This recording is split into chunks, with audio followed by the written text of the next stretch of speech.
What's the deal, YouTube? It's your girl, Miss Honey.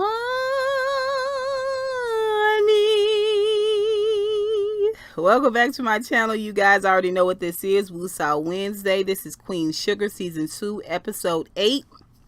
Freedom's Plow.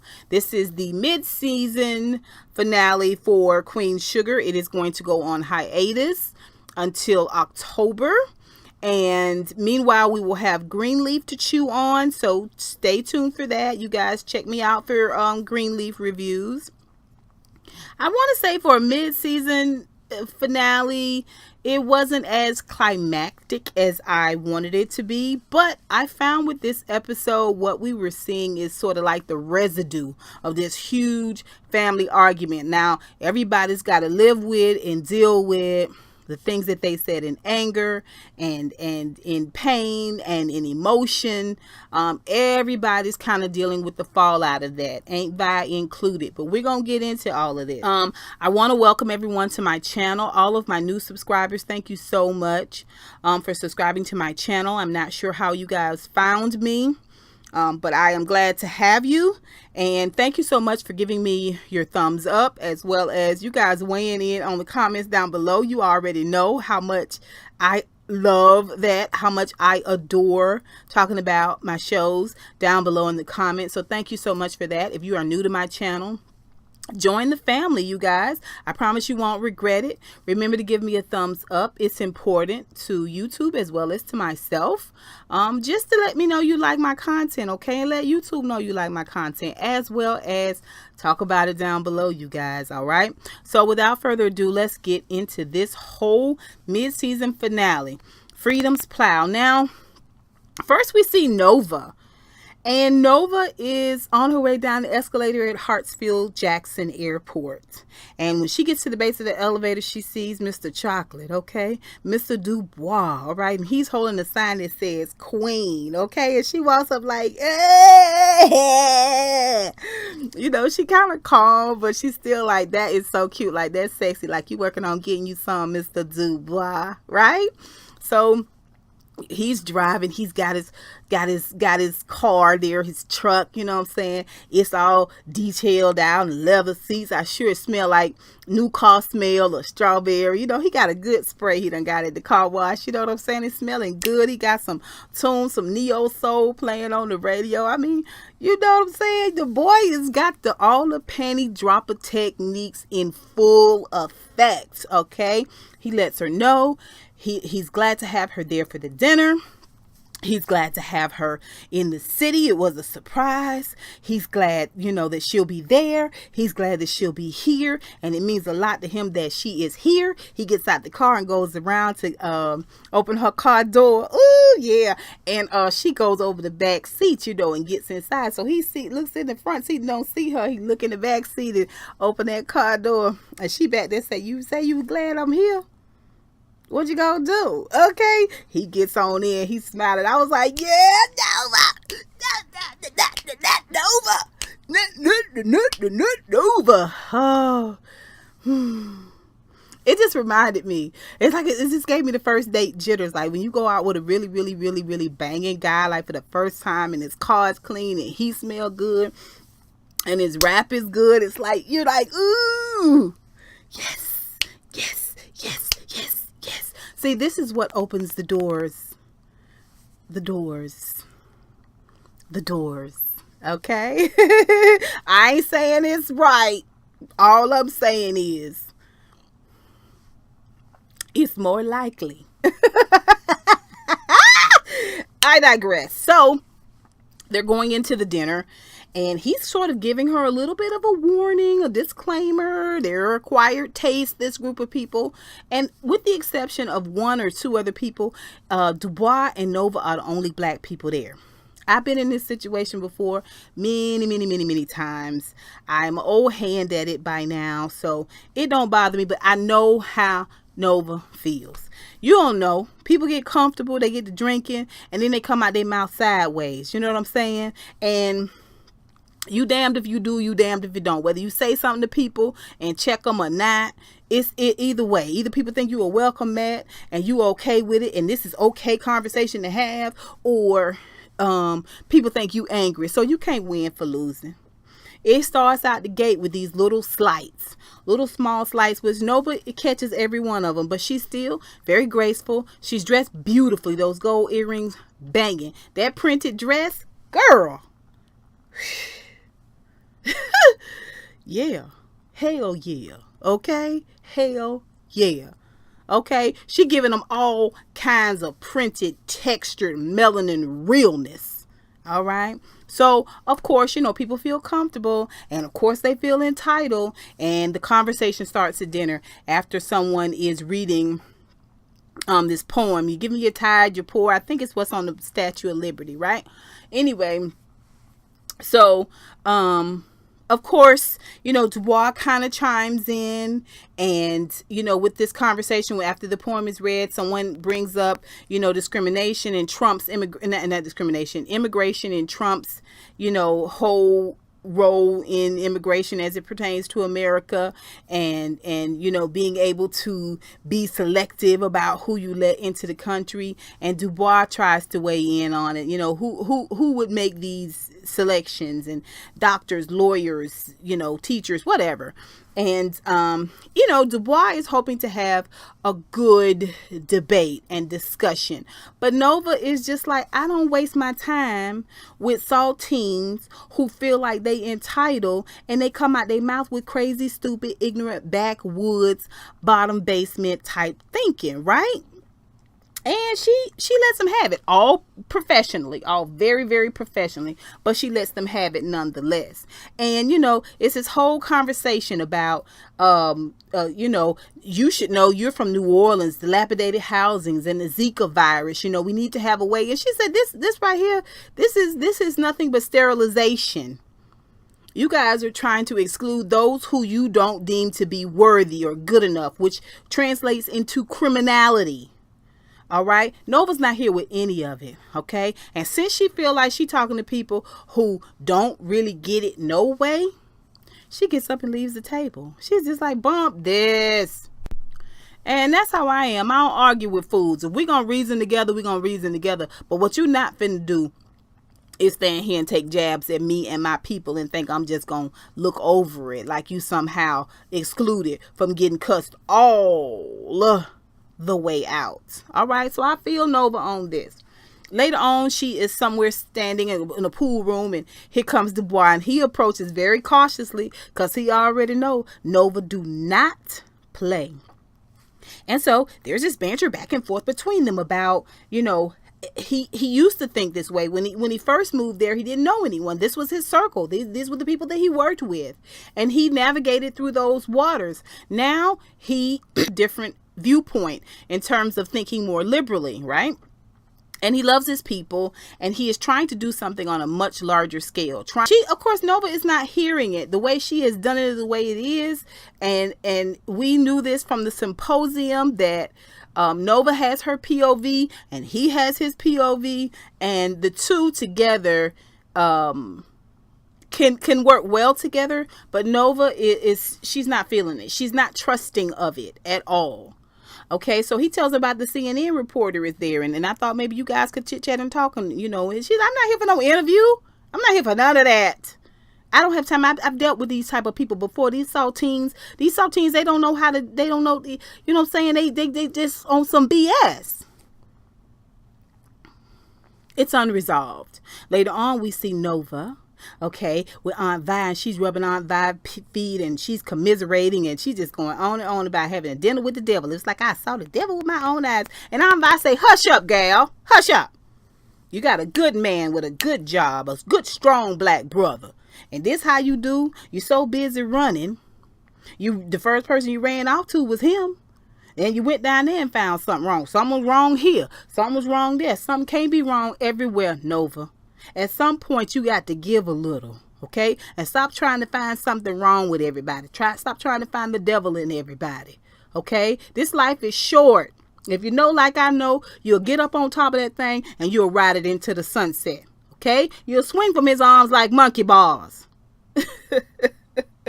Oh, Nova has to eat it. She realizes Aunt Vi done gathered her all the way together. All this complaining about what you want and what you need, and it's right here in front of you, and you pissing it away. Okay? Because you being controlling. It's got to be your way or no way. Shut up and listen. Listen, y'all. Later on, Nova tied her head up for bed. Y'all know how we do. And she gets a knock at the door, and it's Dubois. He's at the door. You know, he said, I got up, came home from work and you were gone. She was like, I had to get out of there. He said, I agree. Me too. All right. And he's come over. He wants to show her these papers because now she's kind of calm, and he lets her know this racist guy, this butthole, he's on to something. Even a stopwatch is right 2 times a day. He says he's on to something, but we can take his own words and turn it against him. You don't have to worry about, trying to do these fundraisers to get money. I don't have to worry about being turned down for grants. He said we can work together and do our own thing and do it in a big way. Okay. And we can take some of the same principles that this individual, this racist individual have, and work it for our own good. And this thing can blow up. She was like, well, you didn't have to come all the way down here for that. And he said, you're right. I didn't have to come all the way down here to show you that. I could have called. I could have. But I also wanted to see you. And he gets right up in her face. Oh, Nova, girl, be careful, girl. Oh, you got to be careful. Oh, that melanin. Oh, that rod in thy staff. Oh, they comfort me. But anyway, yeah, so he kisses her and he puts her on the counter, and it's a real good moment. Okay, so you guys, let's talk about Charley. Charley is at her loft. She has just shampooed her hair. She is reading on her phone that the interview is ready. The magazine cover is ready. The article that she did at the mill is out. And she just takes a look at herself. You guys know she took a lot of blows yesterday from the menfolk. Our last episode from the menfolk in her life. So she's looking at herself a little differently. She doesn't want to be done up, buttoned up Charley. Today she wants to be a little bit more easy breezy, natural. So she's wearing her own hair today, and we see Micah sitting at the breakfast table and he's looking at her, and she's like, it's no big deal, it's just natural. And it's not a big deal. He thinks she looks beautiful. He does ask her, he tells her he read that article, and he wants to know why she didn't mention Dad, what's happening. And there's sort of this hope in his voice, because he's hoping that she didn't mention the whole divorce thing in the article, because maybe it means that Mom and Dad are going to get back together. And he really wants that, and she's saying, well, no, we're going to make a collective effort, make the announcement in a collective effort, that type of thing. And he's just like, oh, okay, yeah, that's what I thought. He's disappointed. He is disappointed, and she recognizes that he is disappointed. Then we see Charley's at the office, and Remy brings over the article in the paper from the mill grand opening, and he tells her that some of the farmers have been talking. She wants to know why, and he says, well, they're concerned. Some of the things that you said in the article led them to believe that you were not sure that being here, living here, and opening this business here was something you wanted to do full time or on a long-term basis, and they're concerned. And she's like, okay, I'm not sure why I can't have my own concerns and questions about how I'm going to move forward in my future. And he is just like, yeah, well, I just want to be sure. She's like, what's your best recommendation? And so, of course, we see where they are going to go and have this sort of potluck at the High Yellow with the farmers. So he set up this meeting, okay? And they are sitting there talking, and she wants to hear their concerns. They have one person that's going to speak up, and this individual lets her know, hey, listen, if you blaze up through here, okay, trying to be Miss Hotshot, just trying to prove something, or trying to run from something, and then you don't want to do this mill no more, and you washed out, we got to go back to the Landrys, and we don't know what price they're going to give us. We want to know that you're in this thing for the long haul, and that you're not going to breeze up out here and leave us in a bad place with the Landrys, because we took a chance, leaving the Landrys, leaving their mill.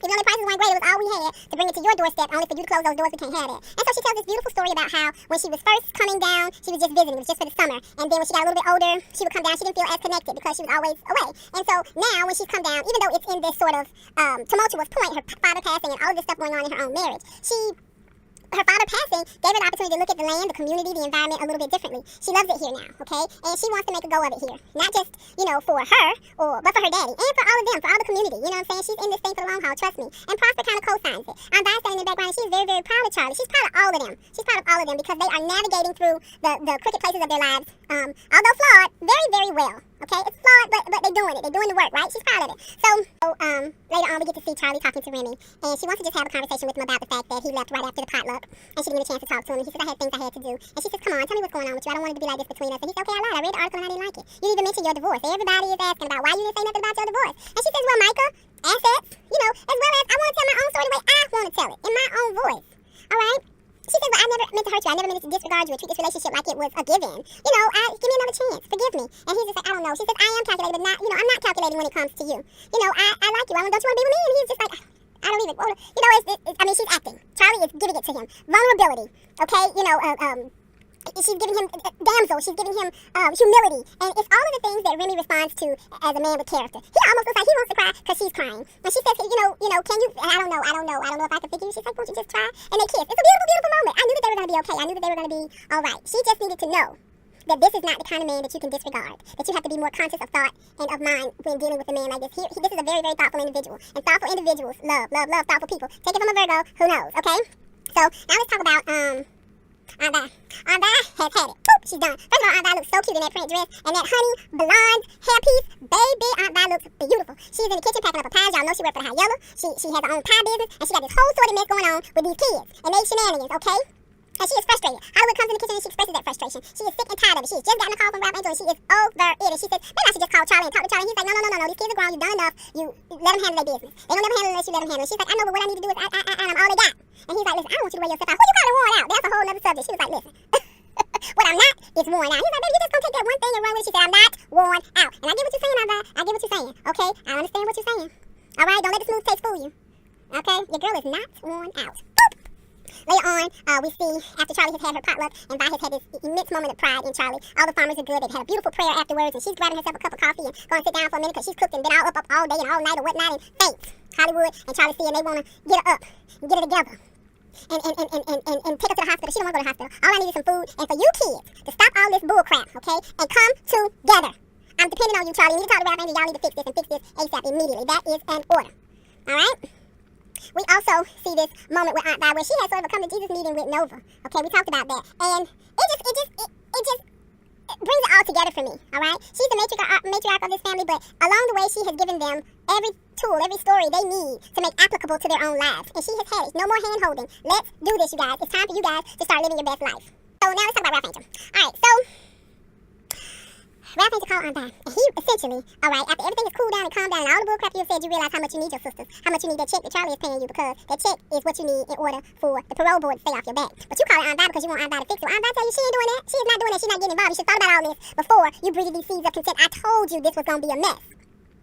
Okay, and you told Charley you had it. You told Charley you didn't need her, so handle it. Hangs up on him. So he feels, a certain type of way because he didn't realize all this, because that's why they call it the heat of the moment. That's why they call it anger in the heat of the moment, okay? Because you say and do things that you have not thought through completely, all right? So he's feeling this, all right? And when Aunt Di hangs up, he's like, I didn't mean what I said. She said it ain't what you meant. What you meant don't matter. What you said is one thing, but what you meant don't matter, right? So he got to deal with all that. He and Blue are having breakfast that same morning. Blue want to know why Mommy doesn't stay for dinner anymore, and it's something that he did. And he's like, no, son, it ain't nothing that you did. It's just that Mommy has something else to do with. Well, she came for dinner yesterday. She fed you dinner yesterday. He said, yeah, but that was me and her. That ain't me, her, and you. When all three of us gonna be together again. And of course Ralph Angel's like, I don't know, we're working on it. Mommy loves you. I love you. Don't even worry about it. Okay, so then we see that Ralph Angel finds out when Darla is there to talk to Blue about why it is she can't come to dinner or why it is she hasn't come to dinner. And she tells him, in a really, really great way about how she's on a schedule and how when he's sick, he takes medicine. She was sick too, and this keeping to a schedule is her type of medicine. It keeps her from getting sick again. And Ralph Angel is looking at her in a different light because she's doing something that's really, really unselfish. Even after the whole Kenya situation, which we all know was, tumultuous for us all, he is seeing that she's really a loving, caring mom. Okay, and that she is working the program. She is doing what she needs to do to be better and to be an overall better person, right? And he also learns in this moment that she's telling Blue wants to know if she can have dinner the next day. She said, well, no, I have an event. Well, can I come? She says, no, it's kind of an adult event. It's kind of like when you graduated from kindergarten. In this moment that Ralph Angel realizes that her 2-year anniversary is coming up and they're having a program for it. And so later on we see at the event, the sponsor is talking and she's making the announcement and in walks Ralph Angel. And he and Darla kind of hold hands and greet each other. It's a good moment, and then Charley comes in a little bit later and she sits on another row. So Ralph Angel and Charley both have come to support Darla and she loves it. Then we see a conversation that the sponsor had with him, which I kind of thought she was overstepping her bounds in a way. Like the way she was talking was crazy. And it was kind of mommy-ish. I don't know. I mean, I could appreciate what she was saying, but the way she was doing it, I didn't feel like that was appropriate. I'm not sure why. Y'all let me know what y'all thought about the way she approached him. And he also, in this moment, gets a chance to talk to Charley. And he tells her, hey, listen, I really need that check for my parole thing. And I know, y'all mad at me or whatever. And she was like, we're not mad. You pushed us away. He was like, well, I didn't know if y'all wasn't mad. She's like, well, we're your sisters. He was like, well, nobody answering my phone call. This is why people are saying that you're selfish, Ralph Angel. This is why people are saying that you're entitled. You're spoiled. Okay? You pushed them away. And now you're surprised they didn't answer your phone calls? Of course they didn't answer your phone calls. They don't have time for your bull crap. They don't have time for your superiority trip. All right? He apologized. And she said, listen, we don't always be your sisters. We don't see things eye to eye, but we don't always be your sisters. And you won't always be my baby brother, and I'm always going to do what's right by you. Point blank, period. And he thanks her and he goes on about that. Let's talk about Darla real quick. Darla is doing an outstanding job. She goes to Charley and she asks Charley, are we okay? And Charley's like, no. And Charley gives her indignation, superiority, and unforgiveness. Well, no, not really. We're not cool. I can't believe you didn't tell me. She was like, look, it wasn't my truth to tell. Ralph Angel is my man. I would have been out of pocket telling you that. I hope you understand. Until then, I'm going to keep doing my job. I love my job. I'm going to do it the best of my ability. And I apologize that you feel that way. And she just leave it. She leave it right there. I'm going to do this job until you tell me you don't want me to do it no more. That's all I can say. I'm out. Okay, the look on Charlie's face, because she knows. And so when Charley shows up to her sobriety event, then she realizes Charley gets it and she understands. And I was proud of Charley for showing it up. But I was equally as proud of Nova for just coming straight into it and dealing with it and, sort of showing her soft underbelly. You know what I'm saying? She wasn't going toe to toe with this woman. She was just saying, just look at it from my point of view, right? Then the really, really great conversation that she had with Blue, just trying to help him understand what mommy is going through and how much mommy loves him and wants to be with him. All right. Also, we see Darla having an earnest conversation with Ralph Angel as well, because when they get home from the sobriety event, they bring in Blue in, they realize the lights are off. Ralph Angel didn't pay the bill, so she goes to put Blue down and comes back out, and Ralph Angel has it lit up with these beautiful candles. Here's another reconnection moment. So we've had Dubois, we've had Charley and Remy, and now we have Ralph Angel and Darla. And he tells Darla, I want you here with me always. I want you here in this family, in this house, on this land as my wife. Always. I don't want you to leave anymore. I want to support you 100% in whatever it is you want to do, and I want you to support us. Will you please marry me, Darla? And she is just like, oh, I cannot. Oh yes. Beautiful moment. He cried. It was great acting by Coffee Cerebro. It was emotional. It was beautiful. I loved it. I'm just feeling it was the end of the episode. I was just feeling like, okay, good. Because I'm still waiting on that Jack in the Box to spring out as it pertains to Darla. I'm still waiting on that. Any moment now, I feel like it's coming. And so I'm happy for them, but at the same time, I'm like, ooh, what's going to happen? Oh, okay. So let's talk really, really quickly about Davis and Micah and that whole situation. Micah, this whole episode is sort of dealing with his own inner demons. He has this conversation with his mom at breakfast and finds out the divorce is still on. He's disappointed. Later on, he's out with Kiki. She is such a beautiful little black girl. And they come upon a police arrest scene, and they decide to sit there and watch the two black boys that are being arrested, because they already know how ish jump off in this world. Should we stay to make sure that they're okay? It's never really any way of knowing that they're okay, and we all know this, but we get it too. We get the point as well. Well, at the same time, some of his friends walk up from his private school, and they giving dap and talking to him, and we about to go up to the Beverly Center and hang out a little bit. You want to hang out with us? And he's like, no, I'm cool, y'all go ahead. And they were like, oh, okay, cool. Is it me, or was he looking at Kiki like he wasn't expecting her to be that dark skin? Maybe it's me. I'm telling you, I'm suffering from PSD from living in this world, y'all. I am.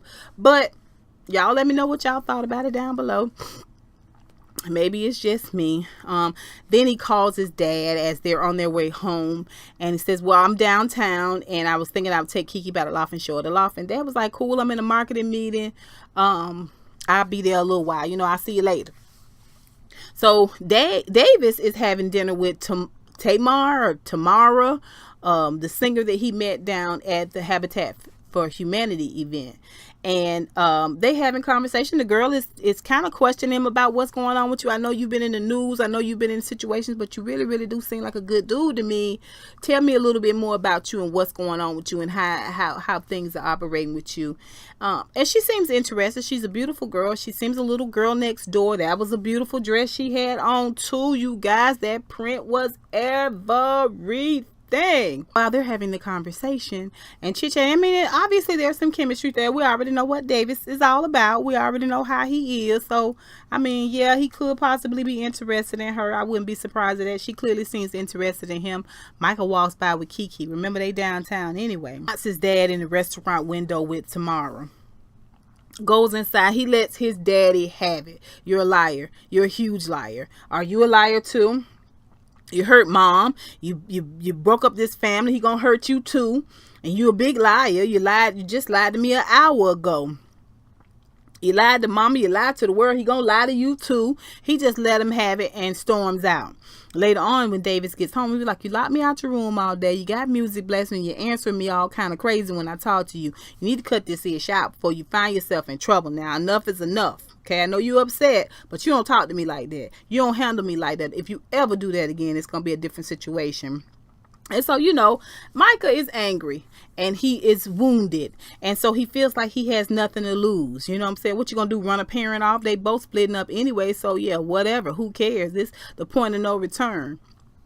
And so he's going on and on. He's trying to go around his dad. His dad is like, no, we finna talk about this. And he's like, get out of my way. He was like, dude, sit down and tell me what's going on. What happened to you in that that night of the arrest? It's not you. The way you acting is not you. I don't like this. Tell me what happened. And so Micah tells it. That when the guy arrested him, he was going to take him to the precinct. Instead of taking him to the precinct, he went right past the precinct, took him into a dark alley and told him, you got a silver spoon in your mouth. You're just riding him, just being a real dick, a real a-hole, right? Pulls up into the alley. He says, I'll take that silver spoon out of my mouth and give you something else to put in your mouth. And you guys were all thinking the same thing I was thinking. My God, please do not let this baby. Please do not let this baby. I had to get my mind right. I had to do it. Because I didn't know what he was going to say. Well, the officer put a gun in his mouth. Just as traumatic. And made him eat the gun, you know. And Michael just breaks down. And Davis just breaks down. And Davis goes over and hugs him and holds him. And he says, we're going to do whatever we got to do to get through this, to help you get over this. And this has been the repeated thing. We will do whatever we have to do as a family, individually, to help you get over this thing. And so now we know what happened with Micah at the night he got arrested. It was very, very, very traumatic.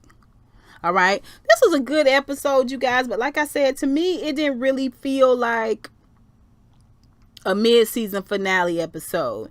And they showed a group of Queen Sugar lovers watching the mid-season finale. And it made it seem more exciting than what it was. I was expecting more than what it was. Still loved it. Still, you know, I think what we're seeing now is this whole tumultuous part of the Bordelon family and the arguing and the back and forth and that type of thing the first half of the season. And now we're going to see in the second half of the season House Bordelon go up against House Landry. And that's really what we're waiting on, because it's going to be a lot of stuff shook down out of the tree. You know what I'm saying? We're going it's a lot of dead cats on the line and we got to get them all down. All right. So you guys let me know what you thought about this episode. What do you guys think about Ralph, Angel, and Darla being engaged? What did y'all think about all the black love? Not just Hollywood supporting Vi and them being settled into their relationship. Well, what do y'all think about Nova and Dubois? That was cute, right? Sexy. I like it. What do y'all think about that tender, sweet love thing that Remy and Charley got going on? To me, it's a really, really sweet relationship. They both seem so Americana to me. I love it. I love it all together. What y'all think about seeing Kiki? This is the first time I think we've seen Kiki this season. What do y'all think about what happened to Micah in the precinct? Y'all let me know. let me know what you think down below, guys. Thank you so much for tuning into my channel. Remember to subscribe, remember to like, and remember to comment down below. Until next time, honeybees, mwah, I'll holla.